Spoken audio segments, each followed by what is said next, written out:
Episode 46 Myra को घर से निकाल दिया। अब तक आपने सुना कि घर आकर मायरा अनीता को आधी अधूरी और झूठी बात बताकर अनाहिता के खिलाफ भड़का देती है और उसी वक्त हिमेश मल्होत्रा भी घर आ जाते हैं। वह मायरा से पूछता है कि उसने रुद्राक्ष को कैसे गुस्सा दिला दिया जिसकी वजह से रुद्राक्ष ने डील कैंसिल कर दी।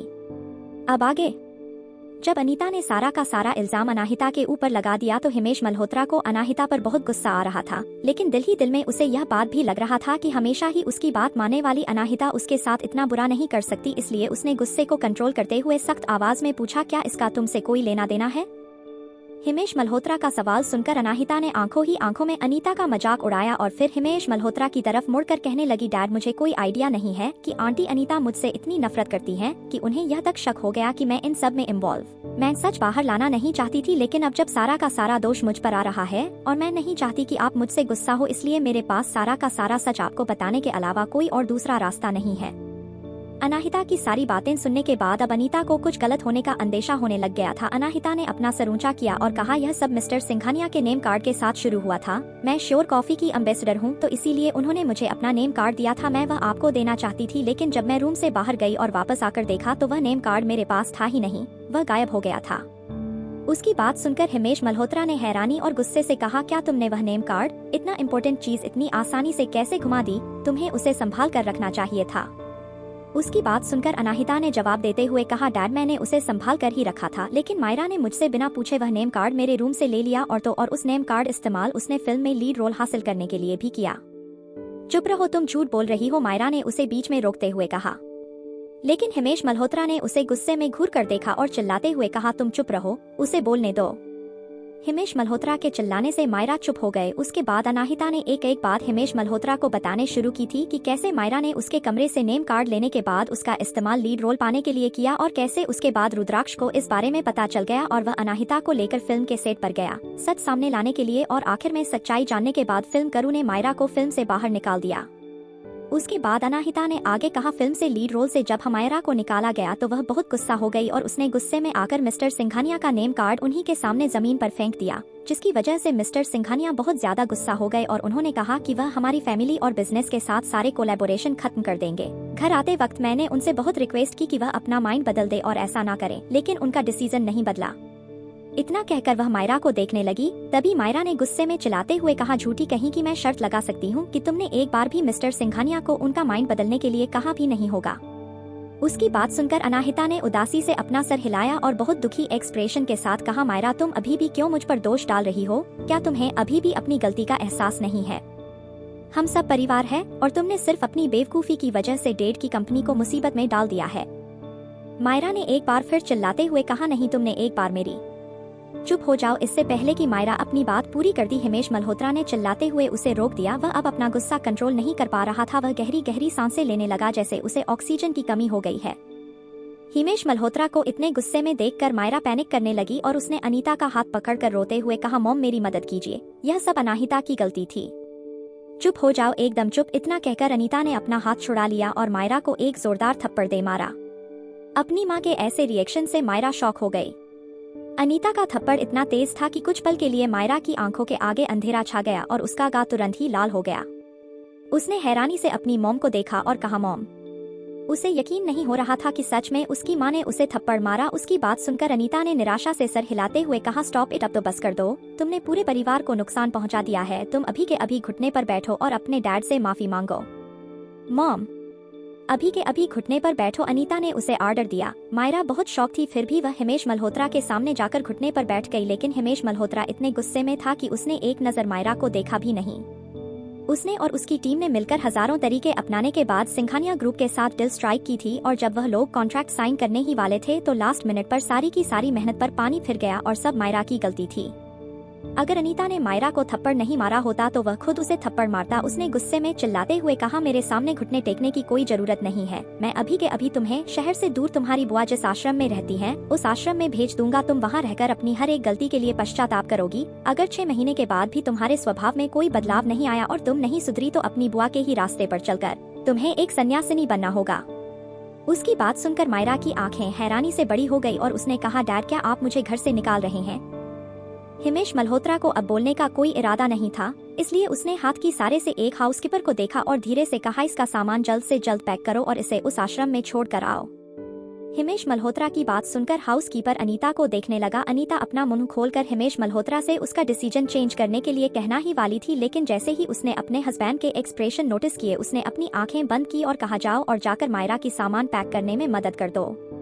मॉम, आप मेरे साथ ऐसा कैसे कर सकती हो? मुझे सन्यासिनी नहीं बनना, मुझे शादी करनी है। चुप हो जाओ, अभी जो भी तुम्हें अपनी गलती का एहसास भी नहीं है, तुम्हें आश्रम में रहकर पश्चाताप करना ही होगा। इतना कहकर अनीता ने वहां खड़े उस हाउसकीपर को देखा तो वह हाउसकीपर एक और हाउसकीपर की मदद से मायरा को वहां से ले गए। भले ही मायरा वहां से चली गई थी, मगर उसके रोने और चिखने की आवाजें अभी भी उन लोगों को सुनाई दे रही थी। अनीता ने दर्द के मारे अपनी आंखें बंद कर ली। वह अपनी बेटी को इस तरह रोते हुए नहीं देख सकती थी और ना ही यहाँ से जाते हुए, मगर उसके पास और कोई रास्ता नहीं था। अगर अनीता ने इस वक्त हिमेश मल्होत्रा की यह बात नहीं मानी तो पता नहीं हिमेश मल्होत्रा गुस्से में आकर और क्या करते। उसने मायरा को थप्पड़ भी इसलिए मारा था ताकि हिमेश मल्होत्रा उस पर हाथ न उठाए। उसे लग रहा था कि मायरा जरूर उसके इंटेंशन समझ जाएगी कि उसकी माँ उसे बचाना चाहती है। अनीता ने अपनी आंखें खोली और गुस्से में घुसकर अनाहिता को देखा, मगर अनाहिता ने ऐसे प्रिटेंड किया जैसे उसने अनीता को देखा ही नहीं। उसे तो लगा था कि हिमेश मल्होत्रा इस गलती के लिए भी कुछ दिनों के लिए मायरा को पैसे नहीं देगा और घर में उसके कमरे में बंद कर देगा, लेकिन उसे यह नहीं पता था कि इस बार हिमेश मल्होत्रा मायरा को डायरेक्ट आश्रम में भेज देगा। उसे पक्का पता था कि आश्रम की जिंदगी इतनी आसान बिल्कुल नहीं होने वाली थी, वह भी खास करके मायरा के लिए जो बचपन से लेकर अभी तक एक लग्जरी लाइफ जीती आई थी। ठीक उसी वक्त हाउसकीपर 6 सूटकेस इसके साथ नीचे आया तो अनाहिता ने सवाल पूछा, क्या आश्रम में उसे इतने सारे महंगे कपड़ों, परफ्यूम और मेकअप की भी जरूरत होगी? मुझे लगता है कि बुआ जी उसे कपड़े दे देंगी जो आश्रम में पहनने के लिए ठीक हो। अनीता ने उसकी तरफ घूर कर देखा और कहा, अभी जल्दी ठंड का मौसम आने वाला है, उसे बहुत सारे कपड़ों की जरूरत होगी। तभी हिमेश मल्होत्रा ने कहा, माहिरा ठीक कह रही है, वहाँ आश्रम में वह सभी चीजें सुमित्रा उसे दे देगी जिसकी उसे जरूरत होगी, कपड़े भी, और उसके अलावा वह किसी भी तरह का इलेक्ट्रॉनिक गैजेट्स, पैसे या फिर मेकअप और महंगी कपड़े वह नहीं ले जा सकती। अगर वह किसी तरह का गैजेट वहाँ लेकर जाएगी तो दिन भर फोन पर गेम खेलती रहेगी या फिर फोन चलाती रहेगी, उसे अपनी गलती का एहसास नहीं होगा। लेकिन अनीता इसके आगे कुछ कहती उससे पहले ही हिमेश मल्होत्रा ने उसे घुरा और कहा, जब तुमने उसे थप्पड़ मारा तो मुझे लगा कि तुम्हें भी उस पर गुस्सा आ रहा है और तुमने थप्पड़ उसे उसकी गलती का एहसास कराने के लिए मारा है, लेकिन अब तुम्हारी इन हरकतों को देखकर मुझे लग रहा है कि तुम सिर्फ और सिर्फ मेरे गुस्से से उसे बचाना चाहती थी। उसकी बात पर अनीता ने जल्दी से जवाब दिया, नहीं, मुझे तो बस चिंता हो रही थी कि कहीं वह बीमार न पड़ जाए, लेकिन जैसा आपको ठीक लगता आप ऐसा कीजिए। उसके बाद हाउसकीपर ने कुछ जरूरी कपड़े एक बैग में पैक किया और ले जाकर गाड़ी में रख दिया।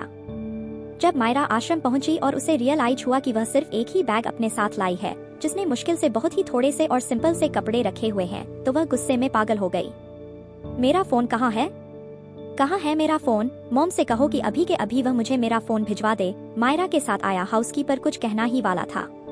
उससे पहले ही आश्रम से हिमेश मल्होत्रा की बहन सुमित्रा मल्होत्रा बाहर आई। सुमित्रा कई सालों से इसी आश्रम में रह रही थी और उसने संन्यास ले लिया था, लेकिन जब उसने देखा कि मायरा किस तरह तमाशा कर रही है तो उसने गुस्से में कहा, तुम आश्रम में आकर तमाशा कैसे कर सकती हो? सुमित्रा को देखकर मायरा चुप हो गई। आश्रम में संन्यास लेने से पहले वह उन्हीं के साथ रहती थी और उसे और अनीता को कभी पसंद नहीं करती थी। वह हमेशा ही सीता को अनीता से कंपेयर करती रहती थी, लेकिन उसके बाद अचानक से ही वह यहाँ आश्रम चली आई और उसने संन्यास ले लिया। मायरा को कोई आइडिया नहीं था कि अचानक से सुमित्रा ने ऐसा क्यों किया था, लेकिन फिर भी उसने खुद के गुस्से को दबाया और सुमित्रा को ग्रीट किया, हेलो बुआ। सुमित्रा ने उसे इग्नोर किया और ऑर्डर देते हुए कहा, मेरे साथ अंदर चलो और भगवान के सामने हाथ जोड़ो। मायरा को इस वक्त बहुत गुस्सा आ रहा था और वह बहुत ही बेबस महसूस कर रही थी। उसके पास सिर्फ एक ही उम्मीद थी कि जल्द से जल्द उसकी माँ उसे यहाँ से वापस बुला लेगी, लेकिन जब उसे याद आया कि कैसे उसकी माँ ने उसे सबके सामने थप्पड़ मारा तो उसी यह उम्मीद भी टूटती हुई नजर आ रही थी। वह इस वक्त अनीता से बहुत गुस्सा थी। वहीं दूसरी तरफ मल्होत्रा मेंशन में अनाहिता ने हाउसकीपर को पैसे देकर लेटर ले लिया। यह वह लेटर था जो अनीता ने मायरा को लिखा था। अनाहिता ने हाउसकीपर को पैसे खिलाकर अनीता से यह कह लगा दिया था कि वह लेटर मायरा तक पहुंच गया है। फ्यूचर में भी कभी अगर अनीता ने मायरा को लेटर लिखा तो वह हाउसकीपर लेटर लाकर अनाहिता को ही देगा। इसके बदले हाउसकीपर को जब अनाहिता ने अच्छी खासी रकम दी तो उसने बिना किसी हिचकिचाहट के अनाहिता को काम कर दिया। अनाहिता ने लेटर खोलकर देखा तो अनीता की हैंडराइटिंग थोड़ी गंदी थी, जिसे देखकर ही समझ में आ रहा था कि अनीता लेटर लिखते वक्त कितनी बेचैन थी। उस लेटर में अनीता ने साफ साफ लिखा था कि क्यों उसने मायरा को थप्पड़ मारा ताकि वह उसे हिमेश मल्होत्रा के गुस्से से बचा पाए, और उसने यह भी बात कहा था कि वह जल्द से जल्द उसे उस आश्रम से बचा लेगी और वापस बुला लेगी। उसे बस अपनी बुआ सुमित्रा की बातें माननी है और कोई और प्रॉब्लम नहीं खड़ी करनी। पूरा लेटर पढ़ने के बाद भी अनाहिता को उसमें कोई खास जानकारी नहीं मिली, लेकिन अनाहिता ने खुद का मन बना लिया था कि अब वह और संभल करेगी, क्योंकि इस वक्त अनीता एक चोट खाई हुई नागिन की तरह थी जो किसी भी वक्त उस पर हमला कर सकती थी। आगे कहानी में क्या होगा जाने के लिए सुनते रहिए mystery girl and a rude hero, और कमेंट और लाइक जरूर कीजिए जिससे हमें प्रोत्साहन मिले। धन्यवाद। एपिसोड 47, अनीता का प्लेन। हेलो डियर फ्रेंड्स, आगे का स्टोरी सुनने के लिए सब्सक्राइब करना मत भूलना, और भी ज्यादा स्टोरी सुनने के लिए मेरी दूसरी चैनल पर चेक करें। अब तक आपने सुना कि घर आने के बाद मायरा सारा इल्जाम अनाहिता पर लगाने की कोशिश करती है, लेकिन अनाहिता सब कुछ सच सच हिमेश मल्होत्रा को बता देती है, जिसकी वजह से गुस्सा होकर हिमेश मल्होत्रा सजा के तौर पर मायरा को आश्रम भेज देता है। अब आगे अनाहिता ने पूरा लेटर पढ़ा लेकिन उसे कोई काम की चीज नहीं मिली, लेकिन लास्ट में जब उसने आगे की बात पढ़ी तो उसके चेहरे पर गुस्सा दिखाई देने लगा। लेटर में अनीता ने लिखा था कि मैंने अनाहिता से डील करने का पहले ही एक रास्ता निकाल लिया है। मैं एक ठीक ठाक लड़का देख रही हूँ जो अपने प्यार के जाल में अनाहिता को फंसाएगा और उसके बाद अपने और उसकी कुछ अजीब अजीब फोटोज निकालकर पूरे इंटरनेट पर वायरल कर देगा। जब ऐसा होगा तो तुम्हारे डैड जो लाड प्यार अनाहिता को दिखा रहे हैं वह एक पल में खत्म हो जाएगा और फिर से तुम उनकी प्यारी इकलौती बेटी बन जाओगी। मेरा विश्वास करो बच्चा, मैं वहाँ तुम्हें ज्यादा दिन रहने नहीं दूंगी, बस तुम कुछ दिन मैनेज कर लो। यह सारी बातें पढ़ने के बाद अनाहिता के चेहरे पर गुस्सा दिखाई देने लगा। उसे अभी अभी लग रहा था कि मायरा बहुत बुरी है और वह कितनी नीचे गिर सकती है, लेकिन यह सब पढ़ने के बाद उसे पता चला कि मायरा अपनी माँ के आगे कुछ भी नहीं है। लेकिन इतनी अच्छी प्लानिंग करने के बावजूद भी अनीता से एक गलती हो गई कि उसने अनाहिता को अंडर एस्टिमेट कर दिया था। उसने सोच भी कैसे लिया कि वह इतनी आसानी से अनाहिता की रेपुटेशन खराब कर देगी। अनाहिता ने पूरा लेटर पढ़ने के बाद वही रखी एक जलती हुई मोमबत्ती से उस लेटर को जलाकर राख कर दिया। वहीं दूसरी तरफ अनीता बेचैनी से अपने रूम में इधर से उधर टहल रही थी। हर 20 सेकंड के साथ उसकी बेचैनी बढ़ती जा रही थी। अचानक से उसकी नजर दीवार पर टंगे हुए कैलेंडर पर गई और उसके दिमाग में एक आइडिया आया। जल्दी ही सनाया का बर्थडे आने वाला था और उसे पक्का यकीन था कि सनाया अपने कुत्ते से जिससे वह इतना प्यार करती थी उसके मरने के लिए अभी भी अनाहिता पर गुस्सा होगी, इसलिए वह उसी दिन का इस्तेमाल करेगी अनाहिता को सबक सिखाने के लिए। यही सब सोचकर अनीता ने अपना फोन निकाला और शनाया को कॉल कर दिया। उसी तरह से एक बार तो सुनाया ने कॉल पिक नहीं किया, मगर दूसरी बार जब अनीता ने कॉल किया तो उसने ने फोन उठा लिया। वह पहले से ही बहुत गुस्से में थी। उसने अपने गुस्से को छुपाने की कोशिश भी नहीं की और अनीता पर चिल्लाते हुए बोली, क्या अब तुम्हें क्या चाहिए? भले ही सनाया कितनी भी रुठ थी, लेकिन अनीता ने उसकी बातों का कोई बुरा नहीं माना, क्योंकि शनाया एक बहुत ही बड़े परिवार से थी और वह हमेशा सही कभी उसे रिस्पेक्ट नहीं देती थी। उसने कहा है, भगवान कौन है जिसकी शामत आई है और जिसने तुम्हें इतना गुस्सा दिला दिया? बताओ मुझे, मैं तुम्हारी मदद करूंगी। उसकी बात सुनकर सनाया ने गुस्से में जवाब दिया, उसकी कोई जरूरत नहीं है। तुम्हारी बेटी की वजह से ओबरॉय परिवार ने सगाई तोड़ दी है। मैं तुम्हारे परिवार में से किसी और से बात नहीं करना चाहती। शनाया की बात सुनकर अनीता हैरान हो गई और उसने पूछा, क्या ओबरॉय परिवार ने सगाई तोड़ दी? हुआ क्या है? शनाया को उसे बताने का कोई मूड नहीं था, लेकिन अनीता के बार बार कहने से उसने आज जो कुछ भी हुआ वह छोटे में ही उसे बता दिया। जैसे जैसे बोलती जा रही थी वैसे वैसे अनीता के चेहरे पर एक डेविल स्माइल आ गई थी। उसे यह जानकर और खुशी हो रही थी कि शनाया आज के इंश्योरेंस के बाद अनाहिता से दिलों जान से नफरत करने लगी है। लेकिन उसने अपने इमोशंस को कंट्रोल किया और शनाया से कहा, आई एम सॉरी, मुझे इस बारे में पता नहीं था शनाया, लेकिन मेरी और मायरा की इसमें कोई गलती नहीं है। मेरे हिसाब से सारी की सारी गलती अनाहिता की है। उसी की वजह से ओबरॉय परिवार ने तुमसे रिश्ता तोड़ा है। जब शनाया ने देखा कि अनीता उसकी साइड है तो उसे थोड़ा बेहतर महसूस हुआ और उसने कहा, हमने अभी तक सगाई टूटने के बारे में बाहर किसी को बताया नहीं है, इसलिए अभी के लिए यह बात अपने तक ही रखना। और जहाँ तक बात है अनाहिता की, उसे तुम इतनी आसानी से छोड़ूंगी नहीं और मुझे उम्मीद है कि जब मैं उसे सबक सिखाऊं तो आप या फिर मारा मेरे रास्ते में नहीं आएंगे। हम क्या ऐसा करने लगे? अनीता ने जवाब दिया, सच तो यह है कि हम भी सोच रहे हैं कि कैसे उसे सबक सिखाना है और मुझे किसी की मदद की जरूरत। जब अनाहिता, अनीता और शनाया दोनों पर ही दुश्मन थी तो दोनों का एक दूसरे से बात करना बनता था। दोनों ने लगभग 2 घंटे तक फोन पर एक दूसरे से बात की और एक खतरनाक प्लान सोच लिया। इसी तरह दिन बीत गया और रात को खाने का समय हो गया। जब अनाहिता नीचे डाइनिंग रूम में आई तो उसने देखा कि सिर्फ टेबल पर अनीता ही बैठी हुई है। सिंघानिया ग्रुप के साथ पार्टनरशिप डील चले जाने के बाद हिमेश मल्होत्रा पक्का अपना बिजनेस संभालने में लगा हुआ है। अनाहिता जाकर शांति से अनीता के सामने बैठ गई और अपना खाना खाने लगी। सब कुछ शांत था जब तक अनीता ने कहा, माहिरा तुम बहुत पतली हो, लो और खाओ।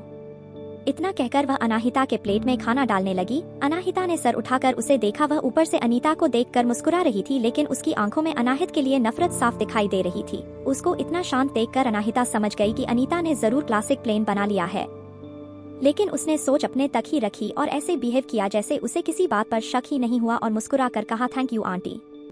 वह देखना चाहती थी कि अब अनीता ने क्या सोच लिया है। अगर अनीता को खेल खेल रही है तो अनाहिता भी उसके साथ खेलेगी। तभी अनीता ने गहरी सांस ली और कहा, जहाँ तक बात है मायरा की, उसे बिगड़ने में सारी गलती मेरी है। यह बात सुनते ही अनाहिता के दिमाग में ख्याल आया कि लो हो गया इसका गेम शुरू। तभी अनीता ने आगे कहा, अगर मुझे पता होता कि वह ऐसी गलती कर रही है तो मैं बचपन से ही उसे कड़ी निगरानी में रखती। अनाहिता ने उसकी बात का जवाब देते हुए कहा, इसमें आपकी कोई गलती नहीं है आंटी। आफ्टर वह सिर्फ आपकी गोद ली हुई बेटी है और मैंने जहाँ तक सुना है गोद लिए हुए बच्चों में हमेशा पर्सनालिटी इशू होता ही है। अगर आपको उससे इतनी ही परेशानी है तो आप उसे छोड़ दीजिए ना। वह कितनी बड़ी हो गई है, अब वह खुद का ख्याल खुद रख सकती है।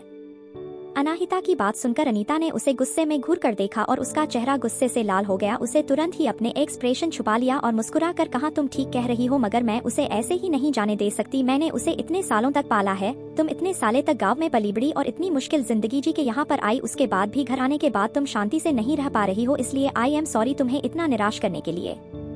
अनाहिता ने ना में सर हिलाया और कहा, इसमें आपकी कोई गलती नहीं है आंटी।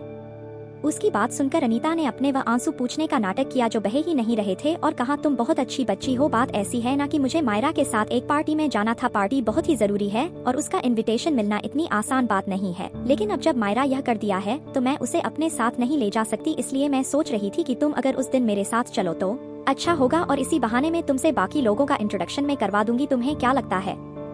उसकी बात सुनकर अनाहिता समझ गई कि वह क्या करने की कोशिश कर है, लेकिन उसने आप अपनी आंखों में चमक लिए और एक्साइटमेंट के साथ कहा, रियली डैड ने अभी तक बाकी लोगों से मुझे पूरी तरह से इंटरव्यूज नहीं करवाया है, तो यह एक अच्छा मौका होगा सभी से मिलने का। इसलिए मैं आपके साथ चलूंगी आंटी, और वहां जाकर मुझे आपकी जरूरत होगी, वरना मैं सबके सामने अपना मजाक बनवा लूंगी।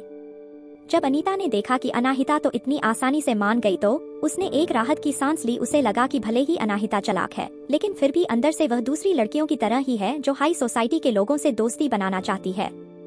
डोंट वरी, मैं तुम्हें अपने साथ ले चलूंगा और सब कुछ सिखा भी दूंगी, अनीता ने मुस्कुराते हुए कहा। वह पूरी तरह से तैयार थी अनाहिता की रेपुटेशन बर्बाद करने के लिए और पूरे शहर में अनाहिता को एक लाफिंग स्टॉक बनाने के लिए।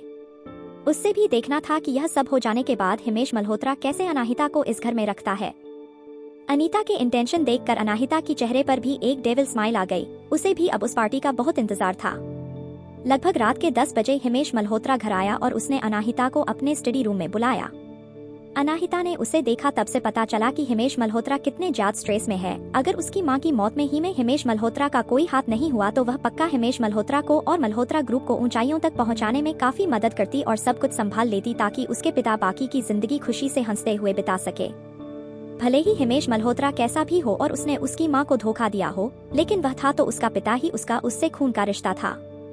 उसने हिमेश मल्होत्रा के पास जाकर बहुत ही धीमी और चिंता भरी आवाज में कहा, आप इतनी ज्यादा मेहनत मत कीजिए, कुछ भी हो जाए आपकी सेहत सबसे ज्यादा जरूरी है।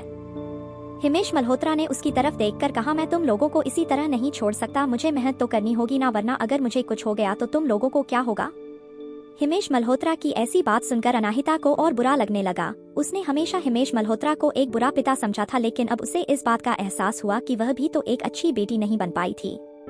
यहाँ आने के बाद से ही वह सिर्फ अपनी माँ की मौत और उसके बदले के बारे में सोच रही थी। जितना अनाहिता इस बारे में सोच रही थी उसका गिलट पड़ता ही जा रहा था। अनाहिता हिमेश मल्होत्रा से कहने वाली थी कि वह पैसे देकर हिमेश मल्होत्रा की मदद करेगी ताकि वह अपने इस नुकसान से उभर पाए, लेकिन तभी हिमेश मल्होत्रा ने उसका हाथ पकड़कर कहा, यह सच है कि हमारी कंपनी को बहुत बड़ा नुकसान हुआ है। सिंघानिया ग्रुप के पीछे हट जाने से हमारे कोई प्रोजेक्ट भी हमसे छीन लिए गए हैं। कंपनी पहले से ही काफी लॉस में थी, तो सारी की सारी उम्मीद इस पार्टनरशिप प्रोजेक्ट पर थी से हमारी कंपनी वापस ट्रैक पर आ जाए, मगर अब तुम्हारी बहन ने जो कर दिया है। हिमेश मल्होत्रा रुक गया। उसके चेहरे के एक्सप्रेशन देखकर अनाहिता को कुछ गड़बड़ होने का एहसास हुआ, लेकिन वह कुछ पूछती उससे पहले ही हिमेश मल्होत्रा ने आगे कहा, उसके बाद मेरे पास और कोई रास्ता नहीं बचा है। मेरी सारी उम्मीद अब तुम ही से है। यह रही मिस्टर सिंघानिया के होटल रूम की चाबी, इसे अपने पास रख लो। जैसे ही हिमेश मल्होत्रा ने यह कहा, अनाहिता के ऊपर मानो बिजली गिर गई। आगे कहानी में क्या होगा जानने के लिए सुनते रहिए mystery girl and a rude hero, और कमेंट और लाइक जरूर कीजिए जिससे हमें प्रोत्साहन मिले। धन्यवाद। एपिसोड 48, घटिया इंसान हिमेश मल्होत्रा। अब तक आपने सुना कि अनाहिता लेटर में पढ़ती है कि अनीता का प्लान क्या है, और वही अनीता अपने प्लान में फंसाने के लिए अनाहिता को अपने साथ पार्टी में चलने के लिए कहती है, जो अनाहिता मान जाती है। वहीं दूसरी तरफ हिमेश मल्होत्रा अनाहिता को रुद्राक्ष के रूम की चाबी देता है। अब आगे। जैसे ही हिमेश मल्होत्रा ने रुद्राक्ष के रूम की चाबी अनाहिता के हाथ में रखी, अनाहिता जैसे एक पल के लिए सदमे में चली गई। थोड़ी देर पहले उसके मन में हिमेश मल्होत्रा के लिए जो संपत्ति, उदासी और गिल्ट आया था, वह एक पल में ही हवा में गायब हो गया और वह हैरानी से कभी हिमेश मल्होत्रा तो कभी अपने हाथ को देखती। हिमेश मल्होत्रा ने देखा कि अनाहिता कुछ नहीं कह रही है, तो उसे लगा कि वह हैरान हो गई है। इसलिए उसने कहा, माहिरा प्यारी और मासूम होना कोई बुरी बात नहीं है, लेकिन तुम्हारी यह मासूमियत तभी काम आएगी जब तुम अभी भी किसी गांव में रह रही होती। लेकिन अब तुम मुंबई जैसे बड़े शहर में हो, तुम्हें अब हमारे तौर तरीके सीखने होंगे, भले ही वह तरीके कितने भी बुरे क्यों ना दिखे। मगर जिंदगी में कुछ पाने के लिए कुछ खोना पड़ता है और सैक्रिफाइस करने जरूरी है। अनाहिता का चेहरा सफेद पड़ गया। उसने धीरे से पूछा, क्या आपने यह रूम की चाबी है मुझे इसलिए दी है ताकि मैं उस रूम में जाकर रुद्राक्ष को? इतना कहते कहते हुए वो रुक गई। उसकी बात सुनकर हिमेश मल्होत्रा ने नजर इधर उधर करते हुए कहा, माहिरा जितना बुरा यह सुनाई देता है उतना बुरा भी नहीं है। एक बार मिस्टर सिंघानिया की नजर तुम पर पड़ गई और तुम दोनों एक साथ आ गए, उसके बाद तुम सिंघानिया परिवार की ऑफिशियली मेंबर बन जाओगे। इमेजिन कर सकती हो यह तुम्हें कितना फेब और कितना गुड लक मिलेगा। यह सिर्फ हमारे परिवार के लिए नहीं है, यह तुम्हारे फ्यूचर के लिए भी बहुत अच्छा है। सिंघानिया परिवार की बहू बनना और रुद्राक्ष सिंघानिया की पत्नी बनना वह चीज है जिसके बारे में कई लोग सोच भी नहीं पाते। अब तुम्हारे पास एक मौका है, वह जिंदगी जीने का जो सभी लड़कियों का सपना होती है। इस वक्त अनाहिता को इतना गुस्सा आ रहा था कि वह सामने बैठे इंसान को कसकर 2 थप्पड़ लगाना चाहती थी। हिमेश मल्होत्रा इतनी गंदी चीज को भी इतने अच्छे तरीके से उसके सामने रख रहा था। फिर भी अनाहिता इसका मतलब तो जानती थी कि वह चाहता है कि अनाहिता रुद्राक्ष के साथ जाकर सो जाए। उसके बाद अनाहिता ने कहा, डैड अगर इस बारे में बाहर किसी को पता चल गया तो सब लोग मेरा मजाक उड़ाएंगे और मुझे एक गिरी हुई लड़की समझेंगे। हिमेश मल्होत्रा ने जल्दी से इनकार करते हुए कहा, नहीं, वह लोग तुम्हें परेशान नहीं करेंगे। वह डरपोक लोग सिर्फ उन्हीं लोगों को परेशान करते हैं जिनका स्टेटस उनसे नीचे होता है। एक बार तुम रुद्राक्ष की पत्नी बन जाओगी तो तुम्हें कोई एक शब्द भी नहीं कर पाएगा। उसकी एक एक बात सुनते ही अनाहिता का गुस्सा और बढ़ता जा रहा था। उसने फिर भी अपने गुस्से को कंट्रोल किया और कहा, और क्या होगा डैड, जब ऐसी गिरी हुई हरकत करने के लिए रुद्राक्ष मुझसे शादी करने के बजाय मुझे गिरी हुई लड़की समझकर बाहर फेंक देगा। हिमेश मल्होत्रा ना में सर हिलाया और मुस्कुरा कर कहा, चिंता मत करो, मैं यह साफ बता सकता हूँ कि रुद्राक्ष के दिल में तुम्हारे लिए फीलिंग है। तुम्हें अपने ऊपर और कॉन्फिडेंस होना चाहिए। माहिरा, इस मौके का फायदा उठाओ, उसके बाद तुम्हारी जिंदगी बहुत अच्छी हो जाएगी। भले ही हिमेश मल्होत्रा ने अनाहिता के मुंह पर यह बात नहीं कही थी, लेकिन वह अनाहिता के लुक्स को लेकर काफी कॉन्फिडेंट था। उसने देखा था कि कैसे सिंपल कपड़ों में भी अनाहिता की खूबसूरती सबका ध्यान अपनी ओर खींच लेती। हिमेश मल्होत्रा जितने कॉन्फिडेंस से बार बार यह बात दोहरा रहा था, उतना ही अनाहिता का गुस्सा और दर्द बढ़ता जा रहा था। उसे अब लगने लगा था कि वह हिमेश मल्होत्रा को जान गई है, लेकिन अब उसे समझ में आया कि हिमेश मल्होत्रा और कितना नीचे गिर सकता है, इस बात का तो उसे अभी तक अंदाजा ही नहीं हुआ था। भले ही उसकी बेटी कुछ भी सोचे कि हिमेश मल्होत्रा अपनी खुद की बेटी को एक दूसरे आदमी को सेंड्यूस करके उसके साथ सोने के लिए कह रहा था, सिर्फ और सिर्फ अपने फायदे के लिए। अनाहिता ने अपने हाथ में रूम की चाबी या जोर से दबा रखी थी। उसके नाखून उसके स्किन में गड़ रहे थे, लेकिन फिर भी उसे कोई दर्द नहीं महसूस हो रहा था, क्योंकि इस वक्त शरीर की चोट का कोई भी दर्द उसके दिल के दर्द से बड़ा नहीं था जो इस वक्त महसूस कर रही थी। अब उसे एक बात क्लियर जरूर हो गई थी कि हिमेश मल्होत्रा के लिए वह कभी बेटी थी ही नहीं। उसकी नजरों में अनाहिता सिर्फ और सिर्फ एक मोहरा है जिसे वह हमेशा अपने फायदे के लिए इस्तेमाल कर सकता है। कहाँ वो अपनी सच्चाई इस इंसान को बताकर उसकी मदद करने वाली थी, और कहाँ वह उसी को इतनी गंदी और घटिया हरकत करने के लिए कह रहा है। यह सब सोचकर एक कड़वाहट भरी हंसी उसके चेहरे पर आ गई और उसकी आंखों से आंसू बहने लगे। उसका ऐसा रिएक्शन देखकर हिमेश मल्होत्रा ने हल्के गुस्से में था। माहिरा, देखो, तुम मेरी अच्छी बच्ची हो, अभी परिवार को बहुत जरूरत है इसकी, सिर्फ अपने लिए नहीं बल्कि हम सबके लिए। तुम्हें यह करना होगा। मुझे पता है कि तुम मेरी सबसे अच्छी और आज्ञाकारी बच्ची हो, तुम वही करोगे जो मैंने कहा है ना? उसकी बात सुनकर अनाहिता ने अचानक से पूछा, और अगर मैं यह ना करना चाहूँ, उस होटल में ना जाना चाहूँ तो? यह सुनते ही हिमेश मल्होत्रा को गुस्सा आ गया। उसने अपने गुस्से को कंट्रोल किया, मगर उसके चेहरे को देखकर ही अनाहिता उसके गुस्से के अंदाजा लगा सकती थी। बिना किसी हिचकिचाहट के हिमेश मल्होत्रा ने कोल्डली जवाब दिया, अगर तुम ऐसा नहीं करना चाहती तो मैं आज के बाद तुम्हें अपने पास इस घर में नहीं रख पाऊंगा। डैड, आपने मुझे हैरान कर दिया। उसकी तरफ देखकर हिमेश मल्होत्रा ने गुस्से में पूछा, तो क्या तुम्हें यह कहना चाहती हो कि तुम वहाँ नहीं जाओगी? उसका सवाल सुनकर हिमेश मल्होत्रा की आंखों में अनाहिता ने गौर से देखा और फिर नामे सर हिलाते हुए कहा, नहीं, मैं जाऊंगी। जैसे ही हिमेश मल्होत्रा ने यह बात सुनी वह बहुत खुश हो गया और उसने मुस्कुराते हुए पूछा, माहिरा, क्या तुम सीरियस हो? अनाहिता ने बस हाँ में सर हिला दिया। एक बार फिर से वैसे ही बिहेव किया जैसे वह दुनिया की सबसे अच्छी बेटी है जो अपने पिता की हर बात मानती है। जैसा हिमेश मल्होत्रा हमेशा उसके बारे में सोचता था, अब इस वक्त उसकी आंखों में कोई इमोशंस नजर नहीं आ रहे थे। यह सब हिमेश मल्होत्रा की वजह से था। उसने एक ही झटके में अनाहिता के अंदर जो थोड़ी बहुत भी इमोशंस और खून के रिश्ते का थोड़ा बहुत मान था, वह एक झटके में ही खत्म कर दिया। हिमेश मल्होत्रा को समझ नहीं आया कि अनाहिता ने अचानक से अपना फैसला क्यों बदल दिया, लेकिन फिर भी उसने खुशी से कहा, मुझे पता था कि तुम मान जाओगी। तुम मेरी बेस्ट बेटी हो, तुम उस यूजलेस मायरा से काफी अलग हो। मैं हमेशा फ्यूचर में तुमसे मदद ले सकता हूँ। भले ही वह कितनी भी तारीफ करे और कितना भी खुश नजर आए, अनाहिता को इस वक्त कुछ महसूस नहीं हो पा रहा था। उससे अपने दर्द को कंट्रोल करते हुए पूछा, टाइम और जगह? मुंबई के 5 स्टार होटल में टॉप फ्लोर पर जो स्वीट है वही। मैंने पूरी रात मेहनत करके इस रूम की चाबी अरेंज की है, इसलिए तुम्हें इस मौके का फायदा जरूर उठाना है। मिस्टर सिंघानिया इस वक्त उस होटल के बैंक्वेट में होंगे। मैंने उस बैंक्वेट के ऑर्गेनाइजर से भी बात कर ली है। तुम्हें सिर्फ उसके रूम में जाकर आराम से उनका इंतजार करना है। इतना कहकर हिमेश मल्होत्रा चुप हो गया, लेकिन तभी अचानक उसे कुछ याद आया और उसने फिर से कहा, और हाँ, तुम्हें अपने कपड़े भी बदलने हैं। तुम हमेशा ही बहुत ही प्लेन कपड़े पहनती हो और इनसे काम नहीं बनेगा क्योंकि ज्यादा टाइम नहीं बचा है। इसलिए तुम इन्हीं कपड़ों में होटल चले जाओ और एक कपड़े ले लो ताकि तुम वह होटल में चेंज कर सको। अब जाकर अनाहिता को एहसास हुआ कि हिमेश मल्होत्रा इतनी लेट घर क्यों आया था। ऐसा इसलिए नहीं था क्योंकि वह काम में बिजी था, बल्कि इसलिए था क्योंकि वह पैसे और ताकत लगाकर रुद्राक्ष के रूम की चाबी ढूंढ रहा था। जब भी अनाहिता सोचती है कि हिमेश मल्होत्रा इससे ज्यादा नीचे नहीं गिर सकता, वह और नीचे गिर जाता है। उसका हर एक शब्द इस वक्त अनाहिता के दिल पर खंजर की तरह लग रहा था। भले ही अनाहिता कितनी भी ताकतवर क्यों ना हो, लेकिन जब उसका खुद का पिता उसे ऐसी बात कहे तो उसका मन चीख चिख कर रोने का कर रहा था। तभी अचानक अनाहिता की नजर हिमेश मल्होत्रा के सर पर गई, जहां कुछ सफेद बाल दिखाई दे रहे थे। उन सफेद बालों को देखते ही अचानक से अनाहिता को रुद्राक्ष की कही हुई बात याद आ गई। इसलिए उसने कुछ सोचकर कहा, डैड, आपके सर में एक सफेद बाल है, मैं क्या उसे निकाल दूं?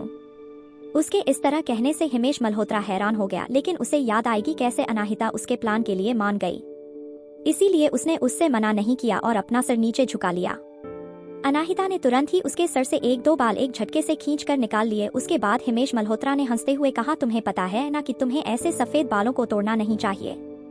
अब मेरी उम्र हो रही है तो सफेद बाल आना आम सी बात है। अगर आज तुम कामयाब हो जाती हो तो मेरी उम्र कुछ और साल बढ़ जाएगी। हिमेश मल्होत्रा अपनी बात कहने में बिजी था। उसी दौरान अनाहिता ने धीरे से उसके दोनों बाल अपने पॉकेट में डाल लिए और उसके सामने हाँ मैं सर हिलाते हुए कहा, डोंट वरी डैड, मैं आपको इस तरह निराश नहीं करूंगी। मुझे आपकी मदद करनी होगी। मैं आपकी मदद क्यों ना करूं, जब आप मुझे इतने अच्छे से रखते हो और इतना प्यार करते हो। अनाहिता की बात सुनकर हिमेश मल्होत्रा खुश हो गया कि उसकी बेटी इतनी भोली और बेवकूफ है जो इतनी आसानी से उसके प्लान में फंस गई। उसने मुस्कुराकर कहा, मेरी प्यारी बेटी, आई एम सॉरी कि मैंने तुम्हें ऐसे हालातों में फंसाया, लेकिन तुम्हें यह हमारे परिवार के लिए करना ही होगा। इस वक्त भले ही अनाहिता ऊपर ऊपर मुस्कुरा रही हो, लेकिन उसे अंदर ही अंदर इतना गुस्सा आ रहा था कि वह इसी वक्त हिमेश मल्होत्रा को जान से मार देना चाहती थी। वह और देर तक अपनी इमोशंस कंट्रोल नहीं कर पाएगी। यही सोचकर उसने कहा, डैड, अगर हमने जल्दी नहीं की तो मिस्टर सिंघानिया अपने रूम में मुझसे पहले पहुंच जाएंगे।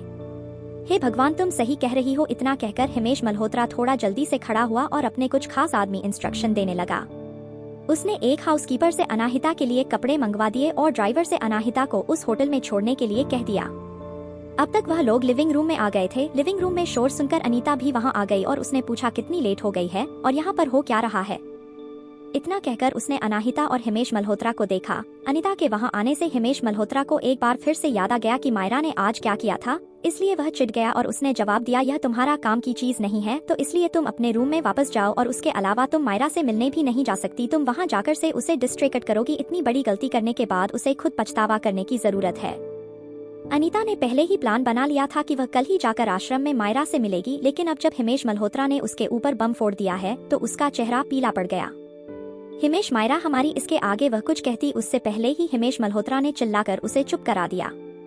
आगे कहानी में क्या होगा जाने के लिए सुनते रहिए mystery girl and a rude hero, और कमेंट और लाइक जरूर कीजिए जिससे हमें प्रोत्साहन मिले। धन्यवाद। एपिसोड 49, अनीता की खुशी। अब तक आपने सुना कि हिमेश मल्होत्रा अनाहिता को रुद्राक्ष के रूम की चाबी देकर रुद्राक्ष के रूम में जाने के लिए कहता है, जिससे अनाहिता बहुत शॉक हो जाती है, लेकिन हिमेश मल्होत्रा का भरोसा उस पर ना टूट जाए इसलिए वह हाँ कर देती है और वही हॉल में आवाज सुनकर अनीता भी नीचे आ जाती है। अब आगे अनीता इसके आगे कुछ कहती उससे पहले ही हिमेश मल्होत्रा ने गुस्से में चिल्लाते हुए कहा, शट अप, तुम्हें यह सीखने की जरूरत है कि तुम्हें क्या कहना चाहिए और कब कहना चाहिए। और कुछ दिनों के लिए तुम घर से बाहर नहीं जाओगी, मैं तुम्हारे पीछे बॉडीगार्ड लगा लूंगा ताकि तुम जाकर उस बदतमीज लड़की से मिलना आओ। हिमेश मल्होत्रा की बात सुनकर अनीता ने गुस्से में दांत पीसने और हाथ के मुखिया बंद कर दी। उसने मन ही मन कहा, मुझे लगता है कि मल्होत्रा ग्रुप को पूरी तरह से अपने कंट्रोल मिलने का प्लान मुझे जल्दी से जल्दी आगे बढ़ाना होगा। अब मैंने इस बुढ़े की बहुत बातें सुन ली, इसे तो धक्के मार के घर से बाहर निकालना है मुझे। जब अनाहिता ने देखा कि अनीता किस तरह गुस्से में पागल हो रही है तो उसके चेहरे पर एक छोटी सी मगर टेढ़ी स्माइल आ गई। इतना सब कुछ होने के बाद भी अनीता हिमेश मल्होत्रा को बर्दाश्त कर रही थी और अपना गुस्सा चेहरे पर नहीं दिखा रही थी। अगर मायरा में अपनी माँ का आधा गुण भी होते तो वह इतनी आसानी से हिमेश मल्होत्रा के द्वारा घर से बाहर नहीं निकाली जाती।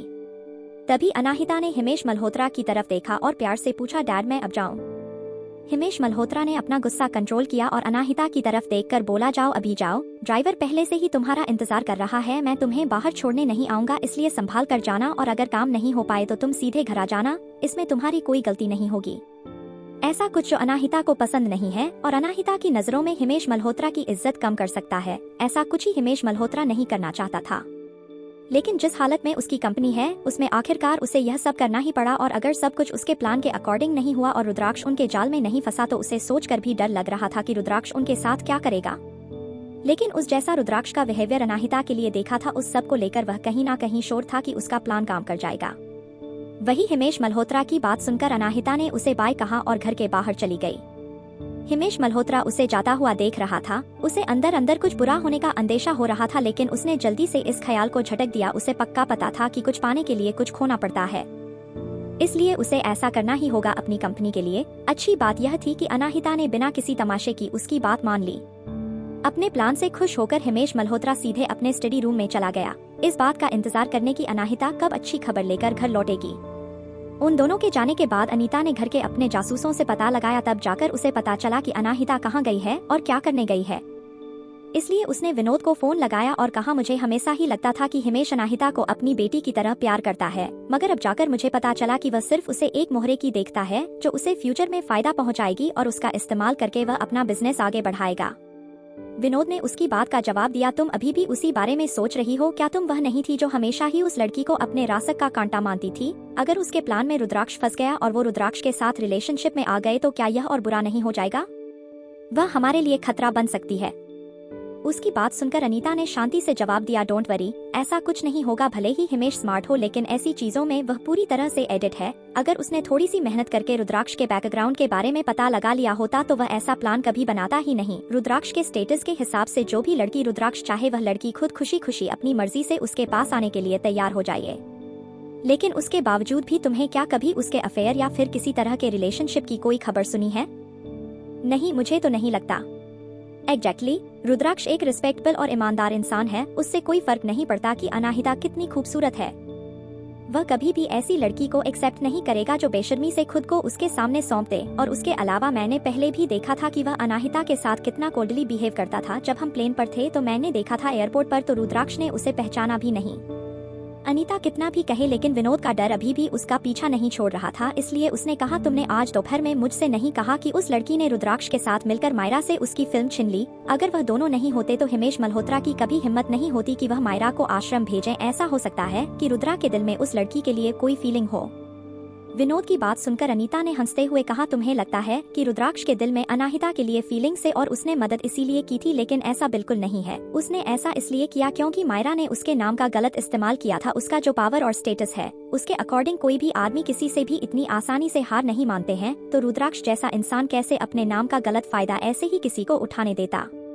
मेरा भरोसा करो, एक बार अनाहिता उसके रूम में पहुंच जाए और रुद्राक्ष उसे देख ले, उसके बाद वह अनाहिता और हिमेश मल्होत्रा का ऐसा हाल करेगा ना कि हमें शायद अपने प्लान को आगे बढ़ाने की जरूरत भी नहीं पड़ेगी। आज के बाद वह अनाहिता की ऐसी हालत कर देगा कि पूरी दुनिया उस पर हंसेगी। अच्छा, अगर तुम जैसा कह रही हो वैसा ही हो तो ठीक है। ठीक है, इस बात को ही छोड़ो और एक अच्छा सा लड़का ढूंढो, जैसे हमने पहले बात की थी। अगर पहले उसकी मदद करने के लिए आज रुद्राक्ष अनाहिता को माफ भी कर देता है तो हमारे पास प्लान रेडी होना चाहिए ताकि हम उसे पूरी तरह से बर्बाद कर सके। आज पूरे दिन से अनीता का मूड बहुत खराब था, मगर विनोद से फोन पर बात करने के बाद अब उसका जाकर मूड ठीक हुआ था। वह यह सोच सोच कर ही खुश हो रही थी कि रुद्राक्ष अनाहिता का क्या हाल करेगा, और यही सोच सोच कर मुस्कुराते हुए वह अपने कमरे में जाकर सो गई। लोगों का कहना है कि मुंबई शहर कभी नहीं सोता। रात के वक्त मुंबई शहर की रोशनी देखने लायक थी, लेकिन उस बैंक्वेट हॉल का माहौल और भी अच्छा था। फेमस बिजनेसमैन और पॉलिटिशियन का एक ग्रुप रुद्राक्ष के आसपास बैठा हुआ था और ड्रिंक कर रहा था। वहाँ बैठा हर एक इंसान रुद्राक्ष की चापलूसी कर रहा था ताकि वह लोग सिंघानिया ग्रुप के साथ काम कर सके। वहीं दूसरी तरफ एक सिंगल सोफे पर बैठा रुद्राक्ष बस अपने हाथ में एक ड्रिंक का ग्लास लेकर हिलाए जा रहा था। जब से खाना शुरू हुआ था वह अपने ख्यालों में इतना गुम था कि उसने किसी भी बात का कोई जवाब नहीं दिया था। उसकी चुप्पी के बावजूद भी वहाँ सबका ध्यान उसके ऊपर भी था। वह आसमान में चमकते हुए सितारे की तरह था जिसकी तारीफ करने से कोई खुद को रोक नहीं पा रहा था। रुद्राक्ष को इस तरह चुपचाप देखकर लोगों ने अपने आप में ही बात करना शुरू कर दिया। आज मिस्टर सिंघानिया को हुआ क्या है? आज उन्होंने किसी से भी कुछ नहीं कहा। क्या उन्हें खाना पसंद नहीं आया? अरे मिस्टर सिंघानिया हमेशा ही चुपचाप रहने वाले लोगों में से हैं। हो सकता है कि आज उनका मूड ना ठीक हो इसलिए चुपचाप बैठे हो। क्या मैंने जिस इंसान के बारे में कहा था वह गया है? मुझे अभी अभी कॉल आया कि वह होटल एंट्रेंस पर पहुंच गई है। क्या तुम श्योर हो कि यह अरेंजमेंट ठीक है? इससे पहले भी कई लोगों ने ऐसा आइडिया कर मिस्टर सिंघानिया को खुश करने की कोशिश की है, लेकिन उसके बावजूद जब मिस्टर सिंघानिया को इस बारे में पता चला तो उसके बाद वह बिजनेसमैन और वह लड़कियां कहाँ गई किसी को कुछ पता नहीं चला। डोंट वरी, इस बार मैं पक्का शेयर हूँ। इस बार मल्होत्रा ग्रुप के हेड ने खुद मुझे कांटेक्ट किया और अपनी बेटी को भेजा है। मायरा मल्होत्रा, मैं उसे जानता हूँ। वह थोड़ी बहुत खूबसूरत है और थोड़ी बहुत फेमस भी, मगर मुझे नहीं लगता कि रुद्राक्ष सिंघानिया जैसा इंसान उसे पसंद करेगा। अरे नहीं नहीं मायरा नहीं, दूसरी वाली मैंने उसकी फोटो देखी है और मैं गारंटी ले सकता हूँ बहुत खूबसूरत है। मुझे भी तो दिखाओ कि ऐसी कौन सी लड़की है जिसकी खूबसूरती के ऊपर तुम्हें इतना भरोसा है कि तुम रुद्राक्ष सिंघानिया को फंसा लोगे। इससे पहले कि वह आदमी अपना फोन निकालता, रुद्राक्ष अचानक से खड़ा हो गया और उसके इस तरह खड़े होने से सब हैरान हो गया।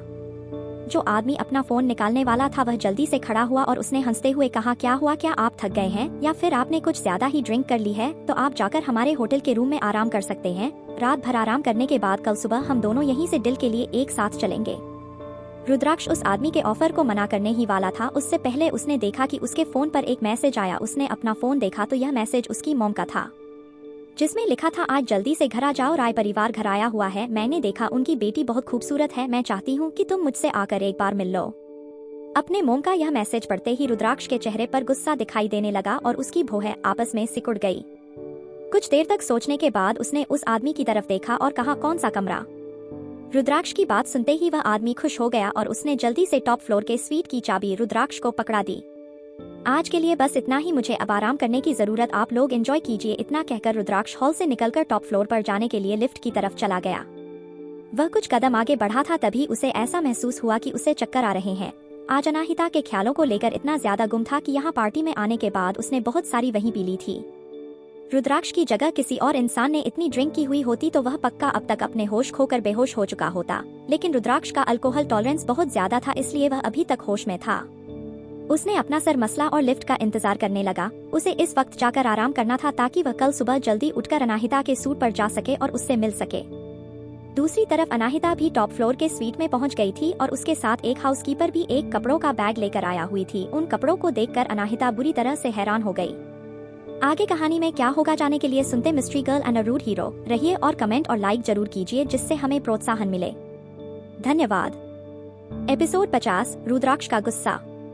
अब तक आपने सुना कि मायरा की वजह से डील कैंसिल हो जाने के बाद हिमेश मल्होत्रा पूरे 24 घंटे बाद घर आता है और अनाहिता के हाथ में रुद्राक्ष के रूम की चाबी देता है और उसे रुद्राक्ष पास जाने के लिए कहता है, जिससे अनाहिता को बहुत गुस्सा आता है, लेकिन वह हिमेश मल्होत्रा के सामने अपना गुस्सा नहीं दिखा सकती इसलिए उसकी बात मान लेती है।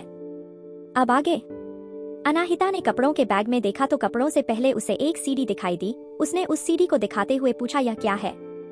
उस हाउसकीपर ने धीरे से अपना गला साफ किया और कहा, इसके बारे में मैं क्या ही कह सकती हूँ मैडम, आप एक बार चलाकर देख लीजिएगा तब आपको पता चल ही जाएगा। अनाहिता को जानना था कि उसमें क्या है, लेकिन वह इस बात को आगे नहीं बढ़ाती और मेन रूम में चली जाती है। हाउसकीपर भी उसका पीछा करते करते रूम में आ जाती है और कहती है, सर ने कहा है कि मैं यह देखूं कि आप मेरे सामने ही यह कपड़े चेंज कर ले। अनाहिता को गुस्सा तो बहुत आया मगर उसने कुछ नहीं कहा। उसने कपड़ों का बैग लिया और उसके अंदर के कपड़े देखे तो उससे बहुत हैरानी हुई क्योंकि उसके अंदर एक बहुत ही छोटी और रिवीलिंग नाइटी थी। उस गुस्से में अपने दांत पिस लिए और मन ही मन 1000 गालियां दी हिमेश मल्होत्रा को। हिमेश मल्होत्रा अपने फायदे के लिए किस हद तक गिर सकता है उसका आज उसे अंदाजा हो गया था। अनाहिता का इस वक्त खून गुस्से में खोल रहा था। उसका मन कर रहा था कि अभी यहीं पर इसी वक्त वह उन कपड़ों के टुकड़े टुकड़े कर दे, लेकिन वह हाउसकीपर जब तक उस पर नजर रखी हुई थी तब तक वह कुछ नहीं कर सकती थी सिवाय अपने गुस्से को शांत रखने के। इसलिए उसने अपने गुस्से को कंट्रोल किया और कपड़े लेकर बाथरूम में चली गई चेंज करने के लिए। फाइनली 15 से 20 मिनट बाद जब अनाहिता उस नाइटी को चेंज करके आई तो हाउसकीपर जो 35-36 साल की औरत थी वह भी अनाहिता की खूबसूरती देखकर हैरान हो गई। उस नाइटी में अनाहिता की परफेक्ट फिगर वाली बॉडी काफी रिविलिनक दिखाई दे रही थी। कोई भी लड़का या फिर आदमी इस वक्त अगर अनाहिता को देख ले तो पक्का अपना कंट्रोल खो देगा। अनाहिता ने घुरकर उस हाउसकीपर को देखा और हल्की गुस्से भरी आवाज में कहा, मैंने कपड़े चेंज कर लिए हैं तो तुम अब यहाँ से जा सकती हो या फिर तुम्हारा मिस्टर सिंघानिया के आने तक ही रुकने का इरादा है। अनाहिता की बात सुनते ही वह हाउसकीपर तुरंत शर्मिंदा हो गई और उसने धीरे से कहा, मैं अभी के अभी जा रही हूँ। मैम, वह सीडी प्लेयर मैंने ऑलरेडी टीवी से कनेक्ट कर दिया है, इसलिए आप बस प्ले का बटन दबा दीजिएगा, वह सीडी स्टार्ट हो जाएगी। मैम, क्या मैं वॉशरूम यूज कर लूँ? अनाहिता को उसकी बात थोड़ी अजीब लगी मगर फिर भी उसने हाँ में सर हिला दिया, जिसके बाद वो हाउसकीपर जल्दी से वॉशरूम गई और फिर 5 मिनट बाद बाहर आकर कमरे से बाहर चली गई। उसे पक्का यकीन था कि अनाहिता की खूबसूरती देखकर रुद्राक्ष सिंघानिया भी खुद को कंट्रोल नहीं कर पाएगा और उसके सर का काम पक्का हो जाएगा। हाउसकीपर के जाने के बाद उस पूरे स्वीट में अनाहिता अकेली थी। उसने नाइटी को कसकर पकड़ा हुआ था, उसके लिए वह कपड़े काफी रिवीलिंग और अनकंफर्टेबल थे। उसने मन ही मन सोच लिया था कि यह जिंदगी में पहली और आखिरी बार है जब उसने इस तरह के बेहुदा और घटिया कपड़े पहने हैं। वह जल्दी से जाकर फिर से अपने कपड़े बदल लेना चाहती थी, लेकिन तभी उसे सबसे बड़ा झटका लगा। वह हाउसकीपर जाते वक्त उसके पुराने कपड़े भी अपने साथ ले गई है। अब उसे समझ आया कि वो हाउसकीपर जाने से पहले वॉशरूम क्यों गई थी। उसने हिमेश मल्होत्रा और हाउसकीपर को जोर जोर से 100 गालियां दी। वह हमेशा ही अपने इमोशंस को अपने कंट्रोल में रखती थी, लेकिन आज उसका गुस्सा इस हद तक था अगर हिमेश मल्होत्रा या फिर वह हाउसकीपर उसके सामने आ जाते तो वह उसका गला दबा देती। वह यह सब सिर्फ इसलिए कर रही थी क्योंकि उसे सच्चाई पता लगाने के लिए अभी भी हिमेश मल्होत्रा के भरोसे की जरूरत थी। अब उसके पास रुद्राक्ष से इस तरह मिलने के अलावा और कोई रास्ता नहीं बचा था, लेकिन उसने यह सोचकर राहत की सांस ली कि रुद्राक्ष के जैसे इंसान को उसमें कोई इंटरेस्ट नहीं ही होगा। इसलिए उसने कुछ भी पहना हो कोई फर्क नहीं पड़ता और रुद्राक्ष पहले से ही जानता है कि वह किस मकसद से मल्होत्रा परिवार में आई है, इसलिए इस सिचुएशन को वह अच्छी तरह से उसे एक्सप्लेन कर पाएगी। यही सोचकर अनाहिता वह सीडी प्लेयर चेक करने का डिसीजन लिया जो वह हाउसकीपर पहले से ही टीवी के साथ कनेक्ट करके गई थी। क्या कपड़े काफी नहीं थे? अब उसके अलावा हिमेश मल्होत्रा ने और कौन सा कांड कर दिया? यही सब सोचते हुए अनाहिता खुद को रोक नहीं पाई और उसने सीडी प्ले कर दी और सीडी प्ले करते ही टीवी पर एक सुंदर सी लड़की और एक लड़का काउच पर बैठे हुए दिखाई दिए। क्या यह किसी तरह का रोमांटिक ड्रामा है? अनाहिता ने सोचा और कंफ्यूजन में अपना सर खुजाने लगी। उसके दिमाग में यही सारे सवाल चल रहे थे कि क्या हिमेश मल्होत्रा को लगता है कि ऐसा रोमांटिक ड्रामा से रुद्राक्ष और उसके बीच में कुछ होगा? उसके आगे अनाहिता कुछ सोच पाती उससे पहले ही टीवी पर दिखाई देने वाले लड़का और लड़की एक दूसरे के साथ कुछ ऐसी शर्मनाक हरकतें करने लगे जिसकी वजह से अनाहिता शर्मिंदा हो गई और अब से समझ में आ गया कि हिमेश मल्होत्रा ने ही यह सीडी क्यों भिजवाई थी। अनाहिता की आंखें हैरानी से बड़ी हो गई। भले ही उसे बहुत कुछ आता था, लेकिन जिंदगी में हर चीज की बार ही होती है और ऐसी सिचुएशन में अनाहिता पहली बार फंसी थी। उसका मन स्थिति इस वक्त यही कह रहा था कि वह हिमेश मल्होत्रा को घसीटते हुए ले जाकर किसी पहाड़ से धक्का दे दे। हैरानी और गुस्से के मारे अनाहिता का हाथ धीरे धीरे कांपने लगा और उसके हाथ से टीवी का रिमोट नीचे से टूटकर गिर गया। रिमोट गिरने से जो आवाज हुई उसे अनाहिता अपने होश में वापस आई और उसने जल्दी से झुककर रिमोट उठाने की कोशिश की ताकि जल्दी से वह टीवी बंद कर दे, लेकिन जल्दबाजी की वजह से वही रखिए काउच से उसका पर टकरा गया। सत्यानाश, अनाहिता ने जोर से दर्द के मारे कहा। जितना वह पैनिक हो रही थी उतने ही चीज से गड़बड़ होती जा रही थी, इसलिए अनाहिता ने गहरी सांस लेकर खुद को शांत करने की कोशिश की और उन सब से अपना ध्यान हटाने की कोशिश की जो इस वक्त टीवी स्क्रीन पर चल रहा था। कुछ गहरी सांसें लेने के बाद अनाहिता एक बार फिर से शांत हो गई। उसके पैर में बहुत जोर से चोट आई थी जिसकी वजह से वह ठीक से थोड़ी देर के लिए नहीं चल पा रही थी। उसने सामने देखा तो थोड़ी दूरी पर रिमोट गिरा हुआ था। वह अपने पैरों पर चलकर वह नहीं जा सकती थी, इसलिए वह अपने घुटनों पर बैठकर हाथ की मदद से रिमोट लेकर की कोशिश करने लगी। वहीं दूसरी तरफ हर बीतते सेकंड के साथ रुद्राक्ष का नशा बढ़ता ही जा रहा था। जब वह स्वीट के बाहर पहुंचा तो उसे 2 से 3 बार कोशिशें करनी पड़ी दरवाजा खोलने के लिए। दरवाजा खोलकर जैसे ही उसने स्वीट में कदम रखा तो उसे कुछ अजीब सी आवाज सुनाई दी, जैसे कोई आदमी और औरत एक दूसरे के साथ कुछ कर रहे हो।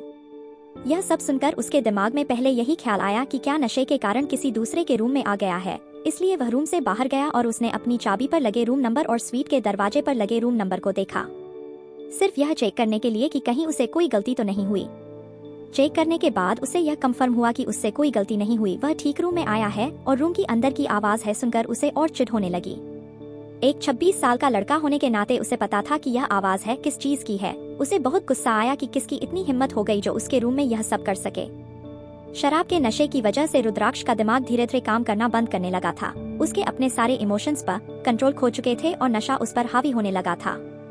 गुस्से में वह लिविंग रूम के अंदर पहुंचा तो उसने देखा कि एक लड़की घुटने के बल जमीन पर बैठी हुई है और बार बार आगे खिसकने की कोशिश कर रही है। उस लड़की ने एक बहुत ही छोटी सी रिवीलिंग नाइटी पहनी हुई है जिसमें उसका परफेक्ट फिगर और लंबे गोरे पर दिखाई दे रहे हैं।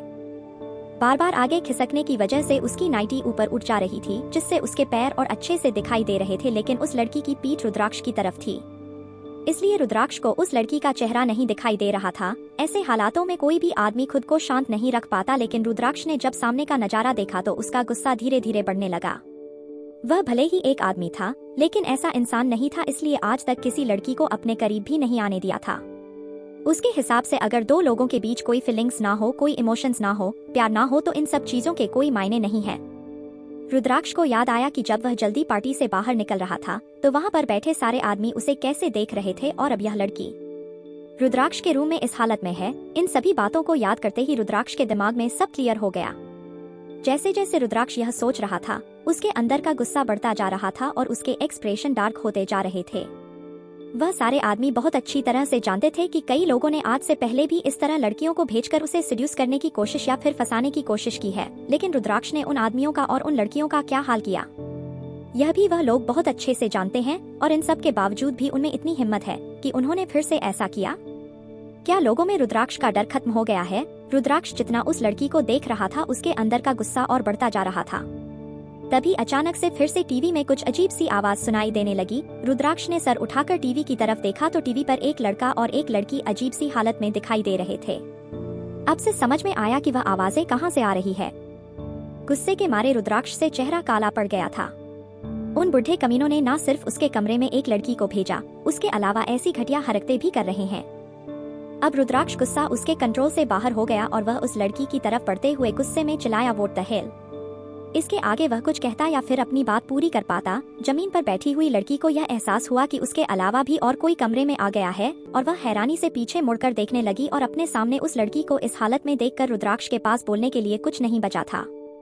आगे कहानी में क्या होगा जाने के लिए सुनते रहिए mystery girl and a rude hero, और कमेंट और लाइक जरूर कीजिए जिससे हमें प्रोत्साहन मिले।